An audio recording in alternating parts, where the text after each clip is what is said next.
Quando nos aproximamos do momento em que tentamos compreender como as instâncias da segunda tópica se relacionam entre si, é indispensável retomar explicitamente o percurso metapsicológico que sustenta essa formulação.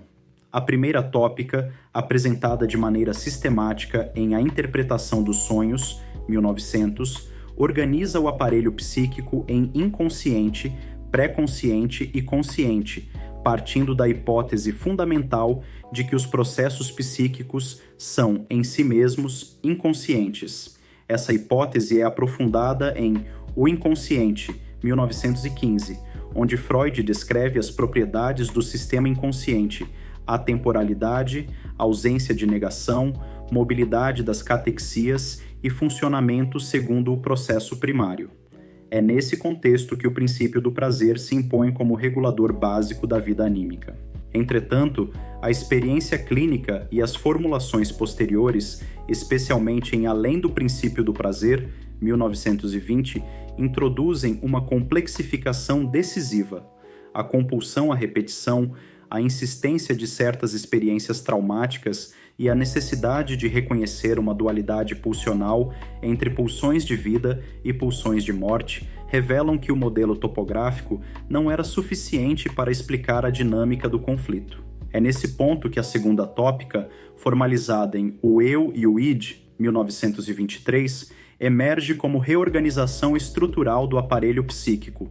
O isso passa a ser descrito como reservatório pulsional, inteiramente inconsciente, regido pelo princípio do prazer e pelas exigências da descarga. O eu surge como parte do isso, modificada pela influência do mundo exterior, retomando a ideia de que a realidade impõe ao aparelho exigências de adaptação e de adiamento da satisfação. O supereu constitui-se como herdeiro do complexo de Édipo, internalizando as interdições e ideais parentais por meio da identificação, conceito desenvolvido com precisão em Psicologia das Massas e Análise do Eu, 1921. Quando falamos da relação dinâmica entre essas instâncias, estamos retomando uma concepção que não é meramente descritiva, mas estrutural. O eu não coincide com o consciente, pois contém porções inconscientes, assim como o supereu possui elementos inconscientes. Essa sobreposição demonstra que a divisão estrutural não substitui a divisão topográfica, mas a atravessa. A energia psíquica, descrita nos textos metapsicológicos de 1915 como catexia, desloca-se entre instâncias, podendo ser condensada ou transformada, como já havia sido demonstrado na análise do trabalho do sonho. A metáfora do vulcão, frequentemente utilizada para ilustrar a atividade pulsional, pode ser compreendida à luz da teoria do processo primário. Aquilo que parece silencioso na superfície mantém-se em permanente movimento nas camadas profundas do aparelho. O eu, como instância mediadora, opera segundo o princípio da realidade, conceito introduzido ainda nos primeiros desenvolvimentos teóricos e aprofundado em Além do Princípio do Prazer. Sua tarefa consiste em adiar, transformar ou recalcar as exigências do isso quando estas entram em conflito com a realidade ou com as imposições do supereu.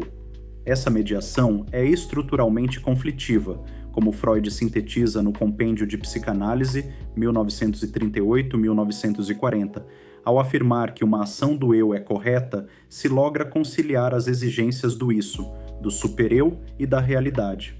Essa conciliação, no entanto, é sempre precária e provisória, pois o conflito não é eliminável, mas constitutivo.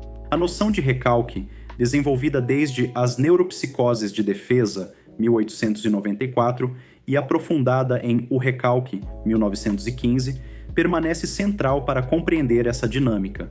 O recalque não destrói a pulsão, mas a mantém ativa no inconsciente, exigindo novas formações de compromisso. O sintoma, como descrito ao longo da obra freudiana, é resultado dessa negociação entre instâncias. Em Inibição, Sintoma e Angústia, 1926, Freud reformula a teoria da angústia para situá-la como sinal produzido pelo eu diante de uma situação de perigo. O perigo pode provir do mundo externo, das exigências do isso ou das severidades do supereu. Assim, a angústia articula a economia pulsional da segunda tópica com a dinâmica dos sistemas da primeira. O supereu, por sua vez, não é apenas instância normativa individual. Em O Mal-Estar na Cultura, 1930, Freud demonstra que a internalização das exigências civilizatórias intensifica o sentimento de culpa e amplia o poder do supereu sobre o eu.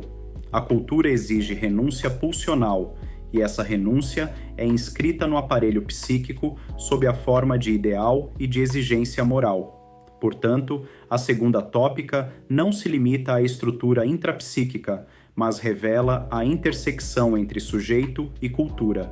Compreender as tópicas freudianas implica reconhecer que o aparelho psíquico é sistema dinâmico de forças em conflito.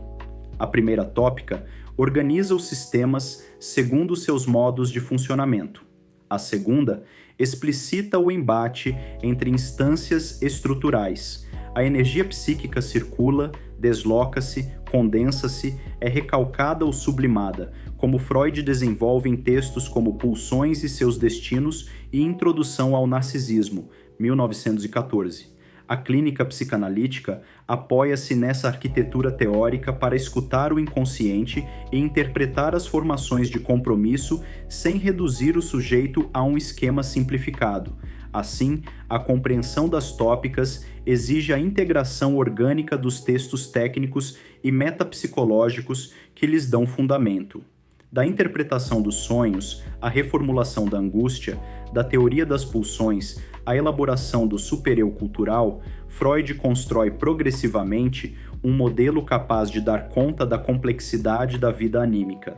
As tópicas não são apenas etapas didáticas, são expressões sucessivas de um esforço rigoroso para formalizar o conflito psíquico e sustentar a prática clínica sobre bases conceituais consistentes. Esta aula é parte de um percurso que não se faz com pressa nem com respostas prontas. A psicanálise se constrói no tempo, no contato com o texto, com o pensamento e, sobretudo, com a escuta.